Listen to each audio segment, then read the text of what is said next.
Tendo em vista o dia 24 de maio, que é Nossa Senhora Auxiliadora, nesse vídeo vou comentar um pouco sobre a Batalha de Lepanto, né? A Batalha Naval de Lepanto.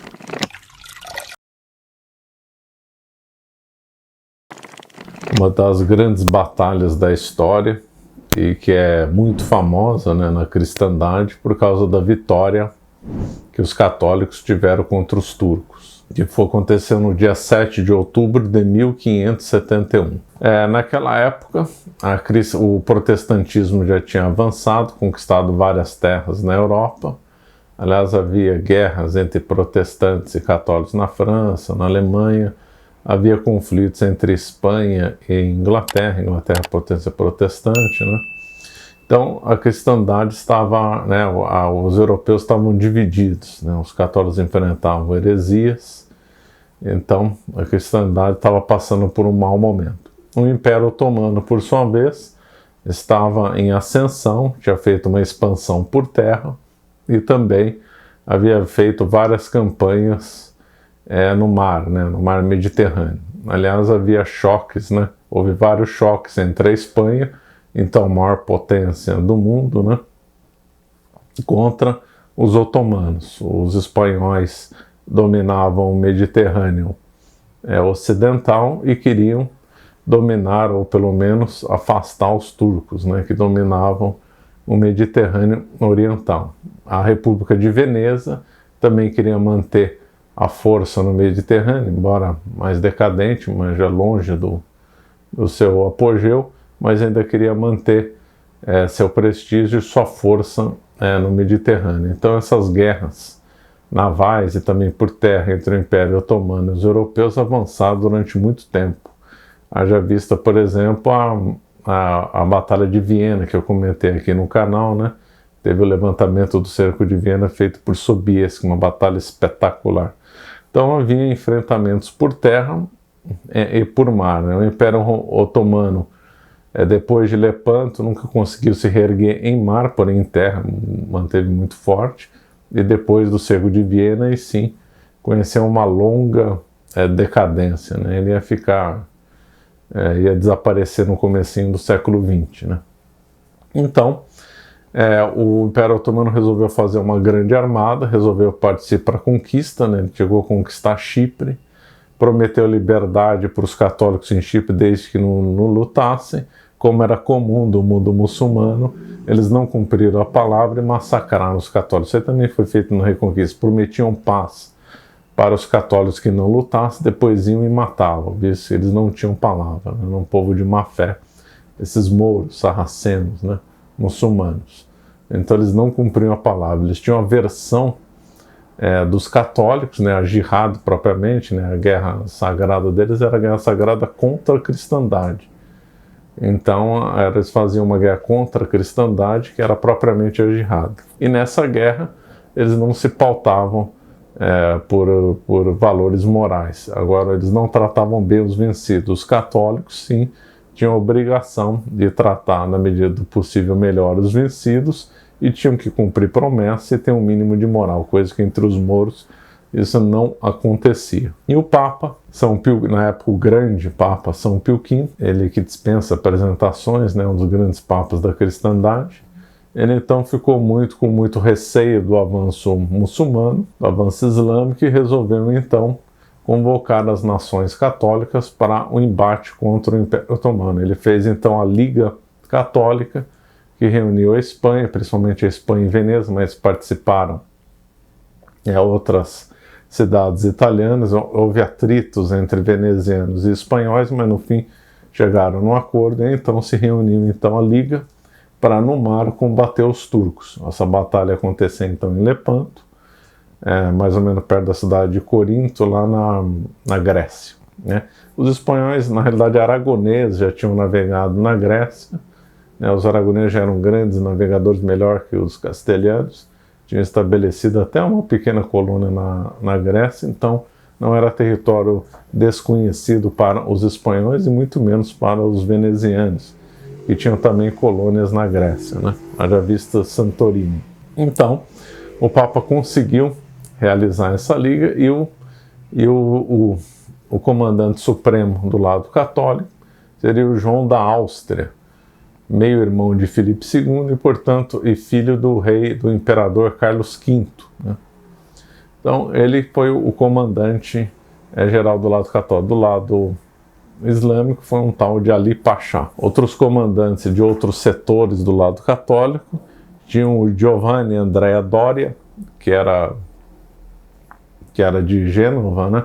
Ele era sobrinho do lendário Andrea Doria, grande almirante Andrea Doria, que tinha lutado contra turcos, piratas, lutados do lado do rei da França, depois do lado do imperador Carlos V, e ele era o sobrinho dele que estava lá com um ânimo de revanche, porque o Giovanni Andrea Doria havia perdido uma batalha contra os turcos, a batalha de Djerba, na qual, comandado por ele, né, Giovanni Andrea Doria, ele perdeu contra os turcos. Agora era hora da revanche, né?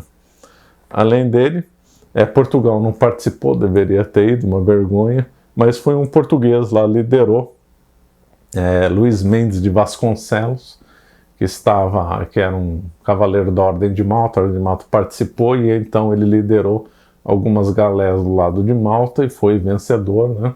Ele teve uma carreira muito vencedora, o Luís Mendes de Vasconcelos, mas Portugal como tal não participou. Agora, entre esses daí, lógico que o João d'Alça ficou mais famoso na batalha, mas um outro comandante muito notável, uma figura infelizmente esquecida, uma figura que representa muito o que era a Espanha naquela época, né, a maior potência do mundo, que era Álvaro de Bazan. Álvaro de Bazan, né, ou Bazan. Álvaro de Bazan, ele simplesmente foi um dos almirantes, né, os comandantes no mar mais vitoriosos da história, um deles. Poucas pessoas conseguem ombrear com Álvaro de Bazan. Ele conquistou vilas, conquistou cidades, conquistou castelos, libertou mais de 1.500 cristãos prisioneiros dos otomanos, derrotou portugueses, derrotou ingleses, derrotou franceses, um colosso. Ele morreu em Lisboa, né, depois da conquista dos espanhóis lá na Guerra da Sucessão, que levou ao domínio espanhol. Ele estava se preparando para um assalto à Inglaterra. Ele morreu lá em 1588 e ele nunca conheceu a derrota. Vamos dizer, uma coisa impressionante, né? Ele derrotou tudo quanto é gente, libertou cristão, conquistou vila, cidade, castelo, derrotou generais, derrotou mestres de campo, derrotou todo mundo. Nunca conheceu a derrota. Realmente impressionante. E, infelizmente, uma figura esquecida aí, né? Ele estava lá no comando de uma ala dos católicos. Bom, o João d'Austria se reuniu então com o Papa. O Papa nomeou um cardeal para fazer uma oração. O João d'Austria deu ordens estritas para quem blasfemasse em alto mar seria condenado à morte. Infelizmente, nos momentos de desespero, os marinheiros tinham esse péssimo hábito. Então também teve outras punições brutais para quem desobedecesse, para manter a ordem. O Papa São Pio V orientou para todo mundo rezar o terço antes, aí também uma lepanta associada à vitória ao terço, né? E então, imbuído no espírito de cruzada, né, eles levaram uma bandeira de Cristo, imbuído no espírito de cruzada, uma cristandade unida, meio capenga, mas foi unida, rezando.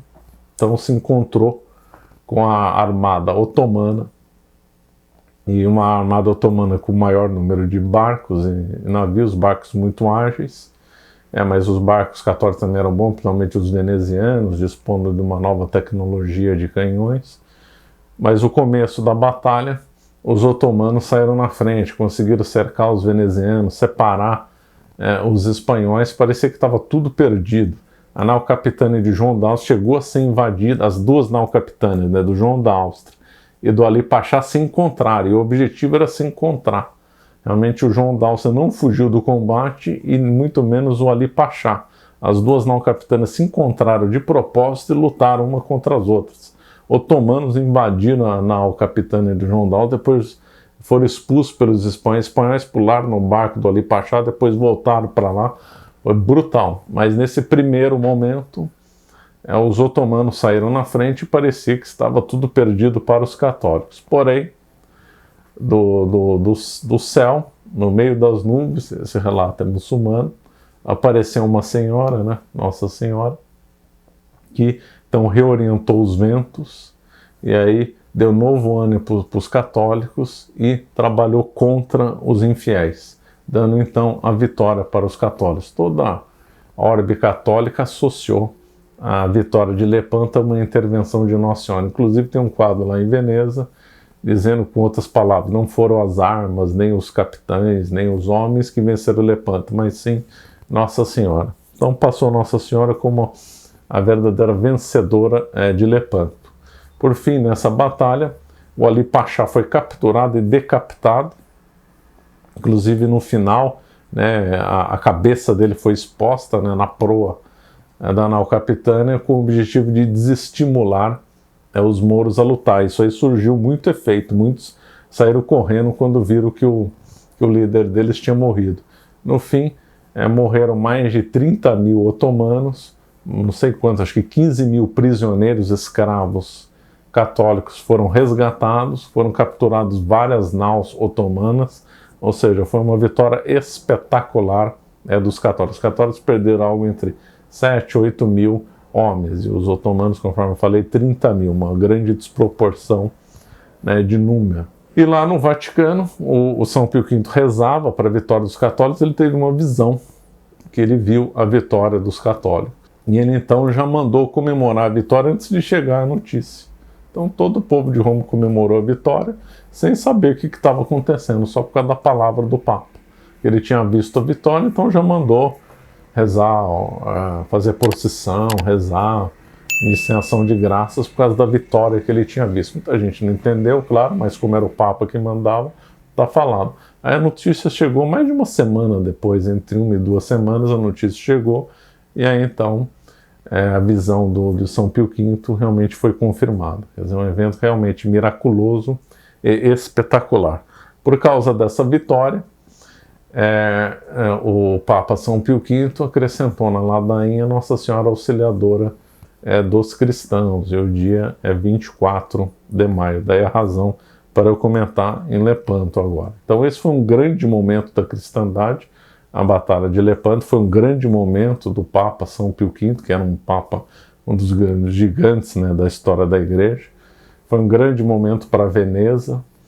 O Giovanni Andrea Doria conseguiu a desforra, né, conseguiu se vingar. O comandante veneziano morreu na batalha, esqueci o nome dele, morreu na batalha. O João d'Austria sobreviveu, saiu como um grande herói, né, pelo menos desse mundo na batalha.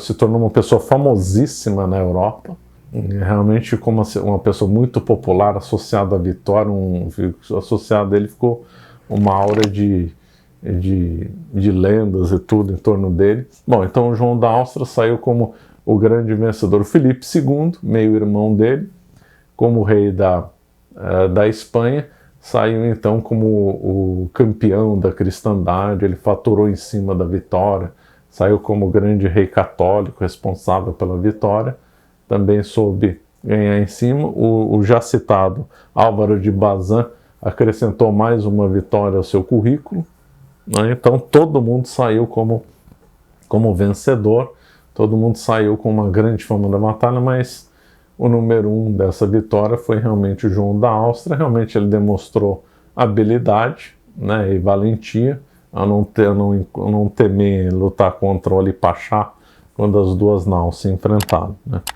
É uma curiosidade, o Miguel de Cervantes lutou nessa batalha, né.